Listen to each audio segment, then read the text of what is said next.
La Jésus-attitude, il nous montre de la délicatesse en rejoignant discrètement des amis qui sont dans la peine et dans le désespoir. Il s'approche, il rejoint, on pourrait dire tranquillement, simplement, et il marche avec eux. Entrer dans le pas de l'autre. Il met ses pas, nous mettons, parce que nous sommes Jésus, dans les pas de nos frères, en interrogation. Il fait chemin avec eux, il prend le temps d'être avec eux. Et on nous dit que les yeux des disciples étaient empêchés de le reconnaître. C'est important ça. Je vous rappelle que vous êtes Jésus. Vous êtes trahi, vous êtes mort, et surtout vous êtes ressuscité.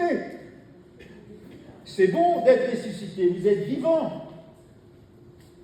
Pour les disciples, c'est quelque chose d'incroyable, cette présence. Comme si on était dans l'obscurité pendant des heures et des heures, et que d'un seul coup, plouf, de la lumière, on n'y voit rien, on n'y comprend rien, on est même apeuré.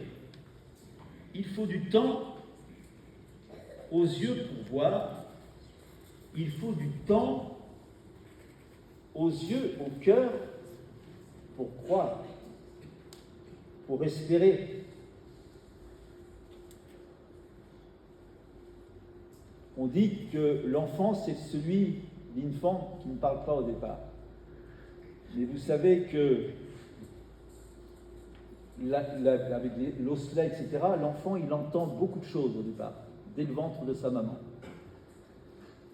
Mais il met du temps à voir. L'enfant, quand il naît, il ne voit pas, il va avoir du temps.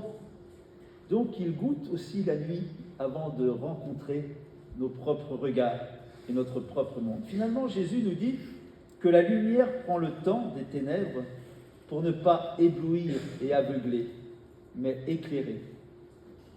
Et pour reconnaître, il faut prendre le temps de la connaissance au pas de l'autre, entrer simplement, discrètement, même si on aimerait, parce qu'on est Jésus, déchirer la nuit.